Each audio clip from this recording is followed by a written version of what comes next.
muy pocas empresas pymes exportan. Entonces el gobierno ha instrumentado de alguna manera apoyos para propiciar que estas empresas se capaciten o generen productos que puedan ser exportables y que esto ayude pues a la balanza comercial del país. También se busca promover una forma de desarrollo participativo, asegurar un desarrollo armonioso y crear condiciones propias para un desarrollo sustentable del país.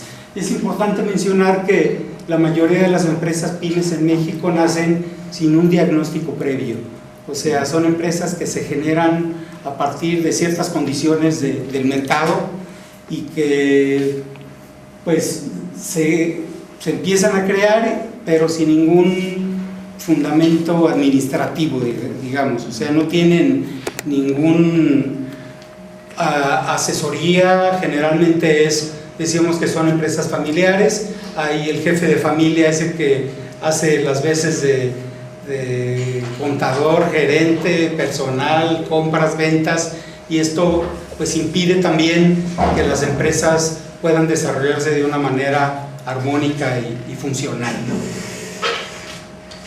Sí, comentaba que en México es la Secretaría de Economía, a través de la Subsecretaría PYME, que es la encargada de apoyar o de administrar la mayoría de los apoyos que existen de parte del gobierno federal, hacia las empresas medianas y pequeñas. Y para esto, esta subsecretaría estableció una clasificación que habla de que la microempresa debe, o está considerada que es la que tiene entre 0 y 10 trabajadores, la pequeña entre 11 y 30 y la empresa mediana entre 31 y 100.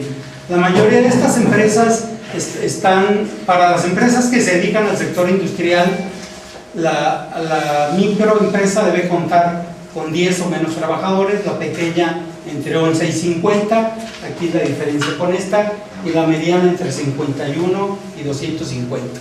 En México existen muchas pymes que son proveedoras o le hacen maquilas a muchas ramas de la industria, por ejemplo, a la industria automotriz.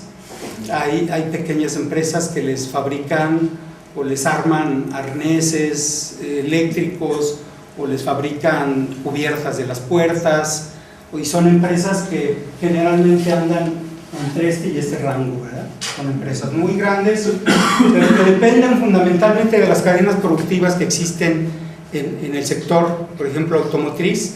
Hay una empresa, la empresa Nissan, tiene una planta en la ciudad de Aguascalientes, en el centro del país, que da empleo más o menos a 15,000 trabajadores, y alrededor de ella hay toda una serie de pequeños proveedores de partes pequeñas que constituyen o permiten que la empresa pues logre una producción importante en el sector automotriz. Para el sector de servicios la regla es bastante parecida en cuanto a la clasificación que hay. Las microempresas están entre 1 y 10, la pequeña entre 11 y 50 y la mediana entre 51 y 100 empleados. Un paso importante que se ha dado en México por parte de la Secretaría de Economía es lo que comentábamos, la creación del Observatorio PYME en alianza con la Universidad de Bolonia, el INEGI, el Banco Interamericano de Desarrollo y el Banco Mundial. Esto ha permitido de alguna manera realizar diagnósticos que pues vean cuál es la problemática que fundamentalmente tienen estas pequeñas y medianas empresas, y se ha visto que sobre todo en el rubro de los recursos humanos es donde pues hay una gran problemática. Casi ninguna de estas empresas, en el caso de México, está afiliado por ejemplo a una cámara industrial.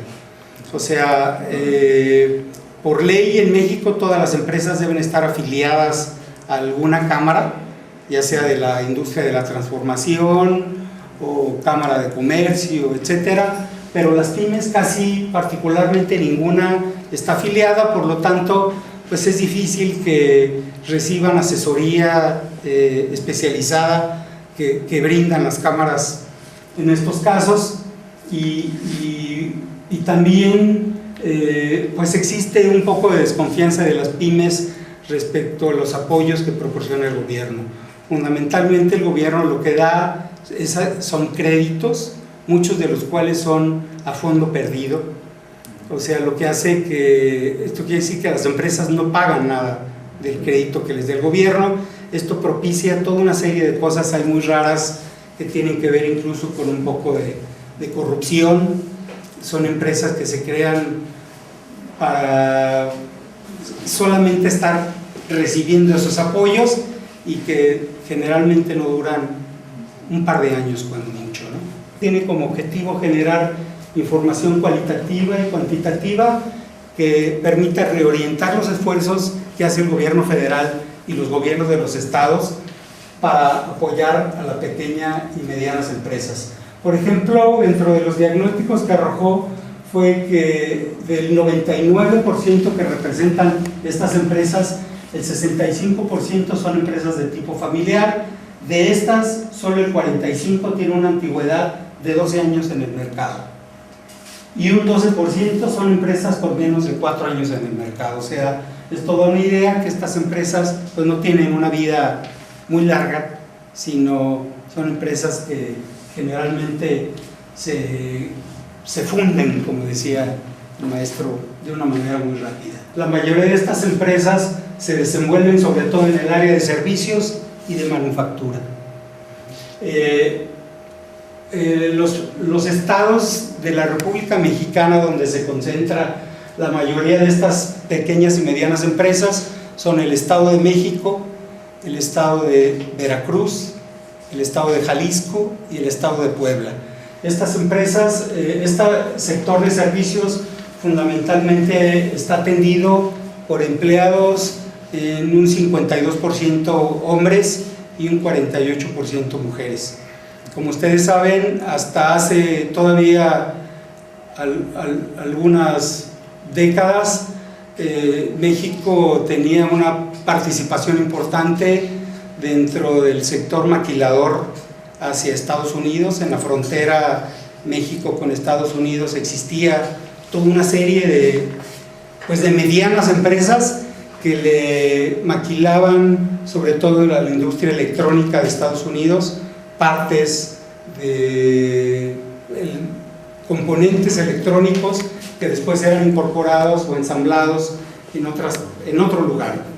Esto fundamentalmente propició que estas empresas estuvieran certificadas bajo la norma ISO 9001, ahora es 2008, la que permite generar sistemas de gestión de calidad que de alguna manera permiten documentar y permiten que toda esa maquila que había en la frontera pues tuviera la garantía de que lo que ahí se fabricaba no fuera a tener fallas que luego propiciaran que ese pequeño componente hiciera que fallara pues algo más grande. Durante muchos años en el territorio de Ciudad Juárez se maquilaban los jeans Levi's, o sea, toda la mezclilla era procesada ahí y nada más en Estados Unidos se ponían las marcas y se exportaban, ¿no?